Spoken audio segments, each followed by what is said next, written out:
Maka akhirnya ada seorang ulama besar Yaman waktu itu mengungsi untuk menyelamatkan dirinya dan agamanya ke India, tinggal bersama Maulana Yusuf di markas di Tunggu. Dia adalah bapak kandungnya Habib Umar rahimahullah. Habib Umar Habibullah. Maka beliau duduk dengan Syekh Yusuf selama 9 bulanan di markas di Tunggu. Ada tokoh ahlu sunnah di zamannya, dia punya gerakan 6 sifat inti qalima qaumi Syekh Ilyas, cucunya Sayyidina Abu Bakar As-Siddiq dengan gerakan beliau sekian banyak orang menjadi ada gambaran iman yang lurus kemudian amal yang lurus.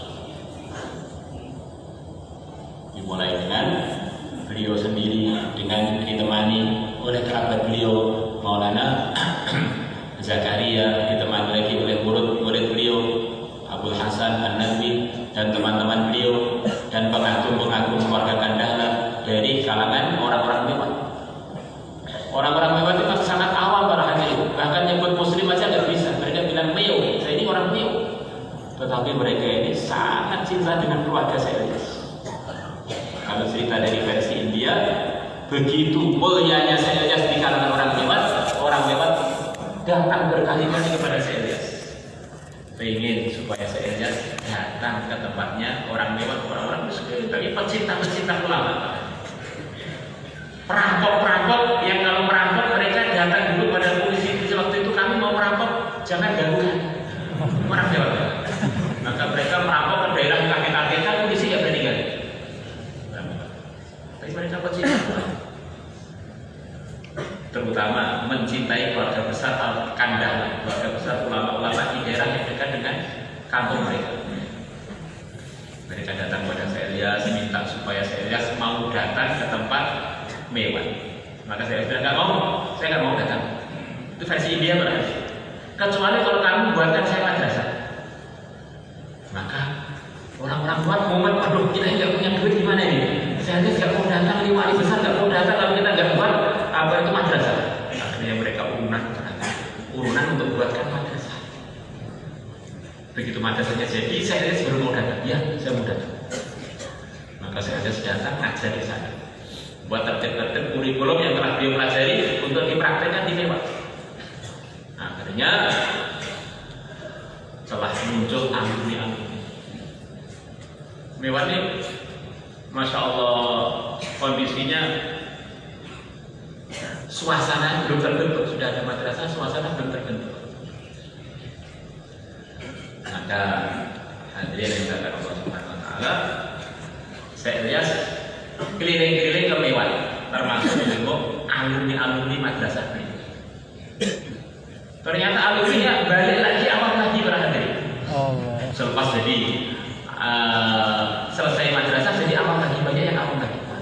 Saya sebenarnya berpikir keras, gimana dia orang itu punya prinsip selepas dari madrasah tetap amal agama, gimana ini pendidikannya gimana? Apa itu trainingnya bagaimana? Beliau istikharah begini, terus macam-macam ceritanya. Dia mencoba ini, mencoba itu. Di antara yang dia coba adalah dengan meminta beberapa orang mewah dengan beliau bayar untuk keluar dari tempat kesibukannya di tahbiah di masjid. Selepas tahbiah itu komentarnya agak lain. Akhirnya berkembang sampai jadi kurikulum yang biasa kita dengar. Maka beliau meminta kepada kerabatnya yaitu Maulana Zakaria rahimahullah untuk membuat buku saku atau bekal keilmuan untuk rombongan-rombongan yang mau beliau training ini. Yang mana Maulana Zakaria waktu itu adalah termasuk tokohnya ilmuwan di daerahnya, termasuk muhaddis besarnya negeri India. Maka saya Ilyas itu termasuk disungkani oleh Maulana Zakaria. Karena diperintah begitu itu, maka Maulana Zakaria mulai menyusun kitab Fadhilul Amal untuk jadi buku pegangannya jamaah-jamaah yang lagi di training oleh Maulana Ilyas. Biar ada bacaannya, biar ada pedoman. La ilaha illallah. Maka akhirnya kesimpulannya telah banyak orang-orang lewat yang berubah, suasananya berubah, mentalnya berubah. Selepas ngaji juga berubah jadi awam lagi, tetap amal agama dengan baik. Maka akhirnya saya lihat sahabat, kemudian mewariskan tanggung jawab perjuangan Ilyasiyah kepada Maulana Yusuf. Maka Maulana Yusuf rahimahullah menganggap ini perlu ada penambahan buku pedoman lagi. Dan saya juga terkenal juga seorang ilmuwan yang bagus di dalam pemahaman agamanya, pemahaman keilmuannya di zamannya. Maka beliau nyusun cerita-cerita. Ini kan sifatnya para sahabat. Bagaimana saya kumpulkan data-data mengenai kehidupan para sahabat. Itu kenapa saya lihat perhatian. Beliau nyusun. Di tengah-tengah beliau nyusun, terjadi revolusi komunis di seluruh dunia, termasuk di negeri Yaman. Maka akhirnya ada seorang ulama besar Yaman waktu itu mengungsi untuk menyelamatkan dirinya dan agamanya ke India, tinggal bersama Maulana Yusuf di markas di Tunggu. Dia adalah bapak kandungnya Habib Umar rahimahullah. Habib Umar Habibullah. Maka beliau duduk dengan Syekh Yusuf selama 9 bulanan di markas itu. Maka beliau membantu, sebagaimana versi dari keluarga besarnya Habib Umar, membantu Syekh Yusuf untuk menyusun Hayatus Sahabat jilid 1. Maka bagi orang pelajar bahasa Arab, bahasa Arab judul-judulnya Hayatus Sahabat jilid 1 berbeda dengan jilid 2 dan jilid 3. Kelihatan kalau yang jilid 1 itu Arabnya orang Arab gitu. Kalau yang kedua ketika ada campur-campur India gimana gitu. Maka selepas 9 bulanan ke sana, bapaknya Habib Umar merasa sudah waktunya pulang, mungkin sudah kangen keluarga sedikit.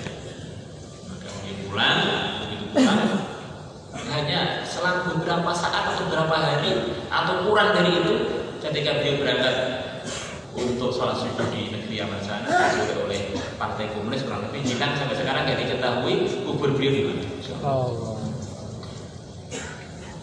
Akhirnya saya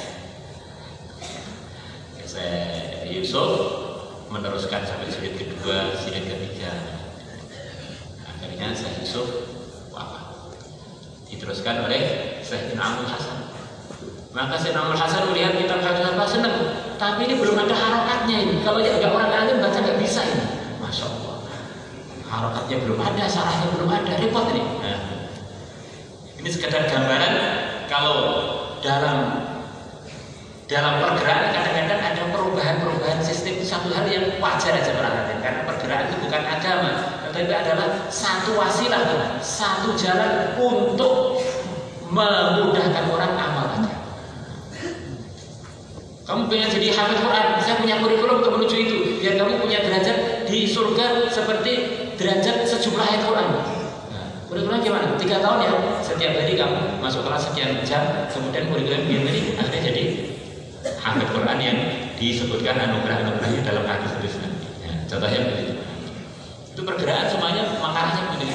Ini pergerakan telah dicoba menjadikan orang imannya semangat, amalnya meningkat. Akhirnya Syekh Amul Hasan memanggil tim beliau. Beliau menganggap yang paling ahli urusan ini adalah Syekh Muhammad Ilyas Barakalki yang baru wafat beberapa bulan yang lalu. Maka beliau dipanggil Syekh Ilyas, kamu renungkan, kamu kan sudah keluar 3 tahun, sekarang tugas kamu adalah usaha mengsari Hayatus Sahabat mulai jilid 1 sampai jilid 3. Fokus. Maka beliau pada saya langsung beliau lulus syarah ini dan memberikan harokat kurang lebih mendekati 40 tahun. Mulai dari 40 tahun. Ya, akhirnya muncullah kitab Hayatus Sahabat yang lebih mudah dipahami, yang sudah ada harokatnya, sudah ada syarahnya, yang akhirnya menyebar seluruh dunia. La ilaha illallah.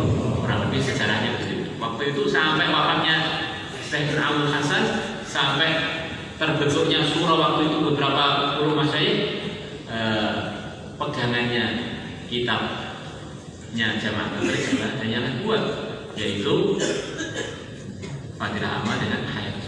Orang untuk di Arab ada arahan untuk beda karena orang Arab ini sensitif, sukanya hadis hasan sahih begitu. Terus nanti kalau diberi fadilah amal banyak komen, wes diberi aja Riyadhus Shalihin yang miliknya Imam Nawawi yang mazhab Syafi'i, yang termasuk pakarnya hadis di zamannya. Maka kalau di negeri Arab biasanya taklim itu pakai Riyadhus Shalihin. Orang Arab nggak mau pakai fadilah amal. Nggak ada negeri Arab yang pakai fadilah amal, nggak ada. Kalau orang Aceh mungkin suka nurut, akhirnya diberi fadilah amal nggak ada yang protes.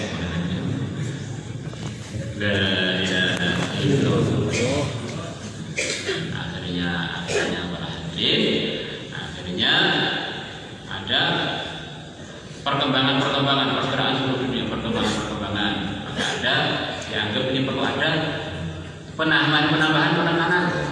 Maka akhirnya ada UMM, usaha memaafkan CDTI, ada begini, ada penambahan dikit-dikit. Sepertinya ini dalam fadilah amal itu masih kurang, yang khusus penekanan kepada dalil 6 sifat. Maka dibentuk tim lagi untuk membentuk itu, akhirnya muncullah muntakhab hadis. Ada muntakhab hadis yang disarankan untuk dibaca biar orang-orang yang bergerak fisabilillah dan lakon itu, kalau dalil urusan 6 sifat itu ada hadisnya, ada Qur'annya, biar lebih pintar. Tapi ternyata nggak dibaca, atau sarahnya masih terlalu pendek-pendek, akhirnya sepertinya rata-rata belum terlalu mahir juga urusan muntakhab hadis. Jadi kalau ustaz-ustaz semestinya seharusnya memanfaatkan muntakhab hadis untuk lebih pakar di dalam berdalil urusan pergerakan jamaah. La ilaha illallah. Dunia adalah tempat ujian. Masih kita yang tertinggi adalah para sahabat, diuji dengan beda pendapat, dan kita ini hari-hari mudzakarah 6 sifatnya sahabat, maka akhirnya kita dapat berkahnya diuji dalam surga. Berarti kita ini sudah nyambung dengan para sahabat karena usianya mirip. Bagaimana Pak? Nah kalau kita sudah diuji, kalau kita nggak mau sungguh nanti diuji sumpah, padahal ujian sudah datang. Nanti kita banyak sungguh dengan masjid ini. Kita hari-hari mudzakarah 6 sifat sahabat, dan sahabat sendiri yang kita mudzakarahkan itu di antara ujian beliau-beliaunya adalah ujian ikhtilaf. Dan sahabat ini memang ahli tauhid semuanya penakluk versi Romawi perhati. Maka para sahabat ikhtilafnya berbeda dengan kita. Kita ini orang-orang lemah. Para sahabat yang di bawah itu pedang perhati. Kalau kita bawa kompor. Beda. Maka sahabat itu kok diancam itu nggak takut malah hati. Maka kalau sahabat ya bacok-bacokan, mau jagoan semua. Nggak tahu korbannya berapa, mau jagoan semua, nggak terkesan kecuali dengan Allah.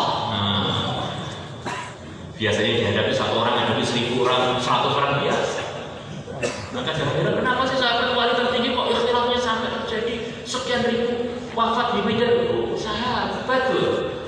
Tauhidnya tertinggi, kalau makhluk gak pedih. Bahkan kalau Israel itu senyum aja gak takut belas. Beda istilahnya orang kuat